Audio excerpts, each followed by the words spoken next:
premature balding. I mean, you've had that situation in your life. For me, it was like a pianist losing his finger. एक ऐसी problem जिसे शायद कोई भी मर्द नहीं सुनना चाहेगा। एक ऐसा एक्टर जिसके बाल्डनेस के ऊपर मीम्स बनाए गए, जिसका मजाक उड़ाया गया, और आज उसी एक्टर के सभी लोग गुण गा रहे हैं। नाम अक्षय खन्ना। और अगर आपको लगता है कि आप इस आदमी को बहुत अच्छी तरीके से जानते हो तो रुक जाओ। इस वीडियो के बाद आपको समझ में आएगा कि अक्षय खन्ना एक सिंपल एक्टर ही नहीं बल्कि बॉलीवुड के सबसे misunderstood most fascinating case study में से एक है।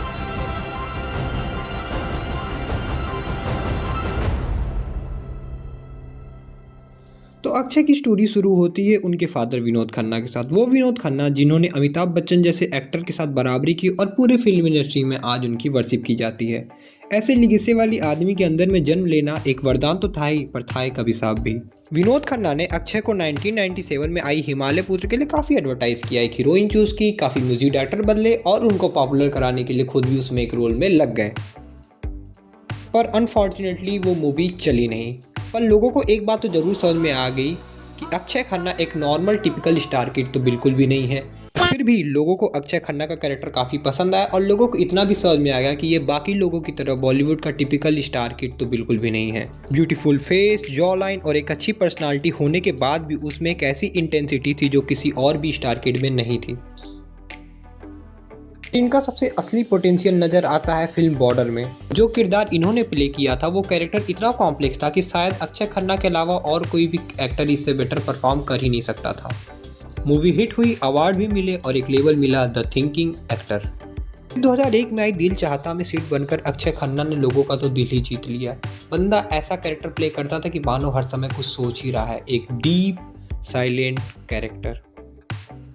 लेकिन अक्षय खन्ना थे बहुत वर्सेटाइल। हंगामा और हलचल जैसी मूवीज नहीं, आज जीतियो वीडियोकॉन वाले मीम्स हमारे ब्रेन नॉट बन चुके हैं कि अगले साल ऑस्कर आतिश कपूर ही जीत के भारत लेके आएगा। मुझे एक ऑस्कर विनिंग पिक्चर करनी है। I want an Oscar. पर फिर आता है एक सबसे बड़ा ट्विस्ट जो कि शायद किसी मर्द के लिए एक सबसे बड़े डरावने सपने से कम नहीं है, प्रीमेच्योर बाल्डनेस। मेरे और आपके लिए हेयर फॉल एक मंडे प्रॉब्लम है, पर एक एक्टर के लिए जिसकी रोजी रोटी इसी पर टिकी हुई है उसके लिए तो ये पूरी ज़िंदगी है। क्योंकि एक 20 साल का एक्टर जिसकी हेयरलाइन रिसीड होने लगे वो उसके कॉन्फिडेंस के तो लौड़े ही लगा देगा। 2010 से 2012 के बीच में उनका ग्राफ इतना नीचे गिरा कि बंदा बिल्कुल ही कॉन्फिडेंस से लस्त पस्त हो गया। 30 मार खाना और गली गली चोर जैसी मूवीज़ ने तो अक्षय खन्ना का ऐसा जोक बनाया कि भाई फिर उससे दोबारा उभर ही नहीं पाए और फिर सडनली अक्षय खन्ना गायब हो गए।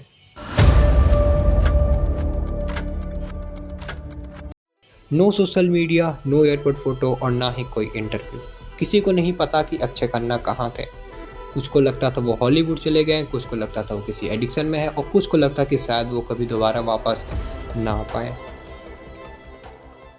पर बंदा 2016 में वापस आया और एक ऐसी पर्सनालिटी लेकर कि मानो वो हीरो बनना ही नहीं चाहता था, एक कोल्ड कंट्रोल्ड काम पर्सन। मॉम, सेक्शन 375 और दृश्यम 2 जैसी मूवीज़ में उसने अपने कैरेक्टर को इस तरीके से प्ले किया कि लोगों को समझ में आएगा कि आखिर अक्षय खन्ना है क्या चीज़।